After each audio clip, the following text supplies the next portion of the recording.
Alors, j'ai 3 terminaux prêts pour les clients. J'édite le code de mon serveur.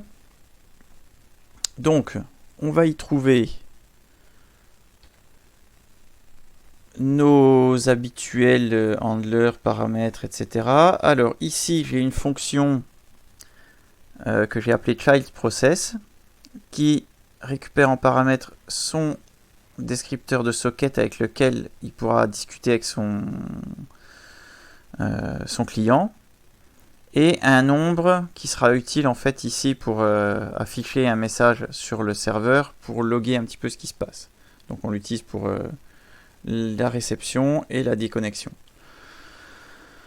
Dans le cas où receive retourne 0 ou moins, on voit que le client s'est déconnecté, sinon on affiche ce qu'il a envoyé.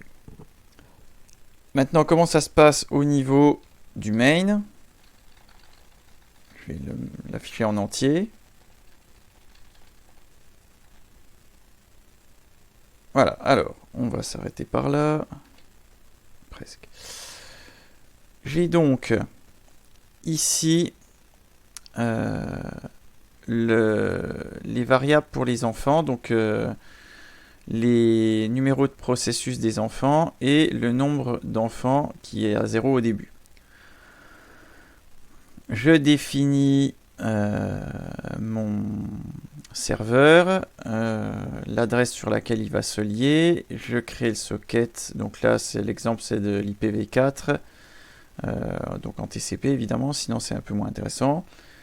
Je bind, j'écoute, et c'est là que ça va devenir un petit peu différent des fois précédentes. Donc quand j'accepte, je récupère mon socket client auquel j'associe les données, la socket DDR si je veux en faire quelque chose. Donc si ça se passe mal, j'affiche une erreur et puis je reviens au début de la boucle. Sinon, je vais faire un fork.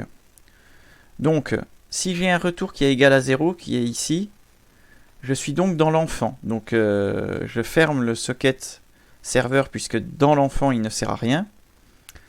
Et en revanche, je vais appeler ma fonction child process avec le socket du client et le nombre d'enfants plus 1 qui sera comment dire incrémenté dans le pair.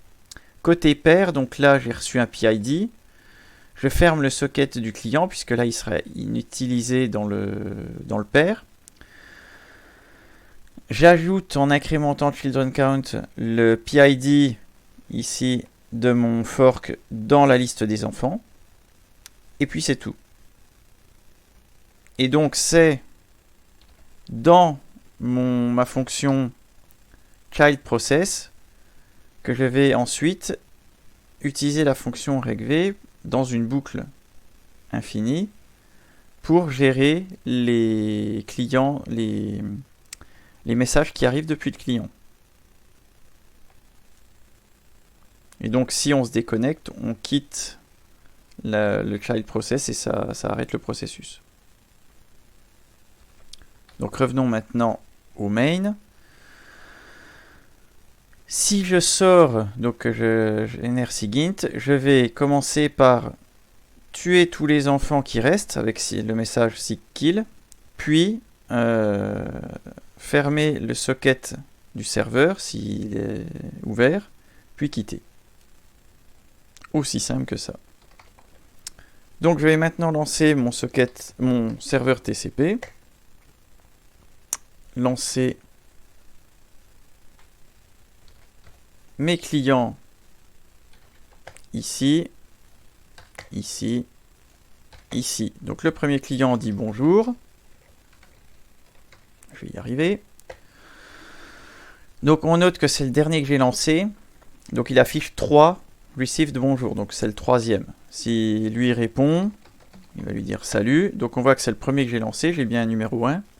Et puis donc dans le deuxième, c'est le numéro 2 qui répond. Donc c'est pas du aléatoire, hein. Si je renvoie un message avec le numéro 2,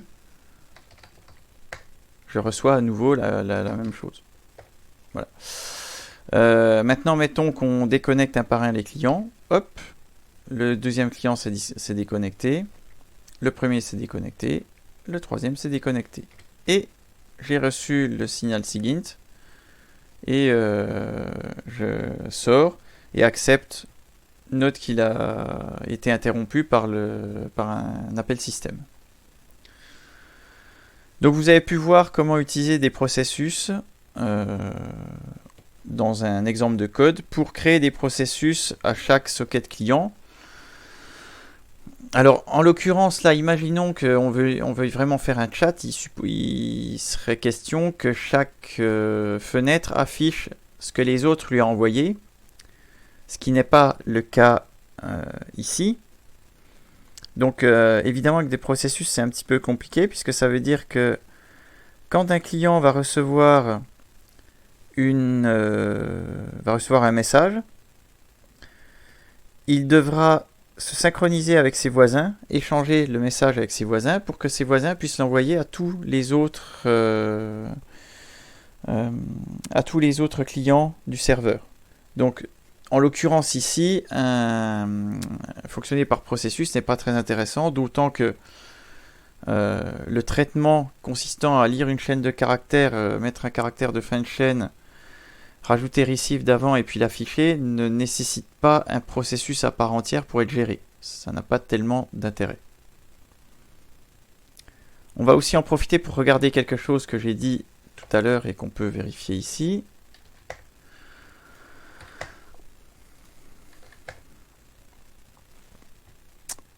J'ouvre un nouvel onglet. Je fais un PS et je cherche TCP serveur. Et on observe bien que j'ai 4 processus TCP serveur. Donc il y a le père et il y a ses 3 enfants. Maintenant, je ferme, je recommence. Il m'en reste plus que 2. Les autres ont été fermés.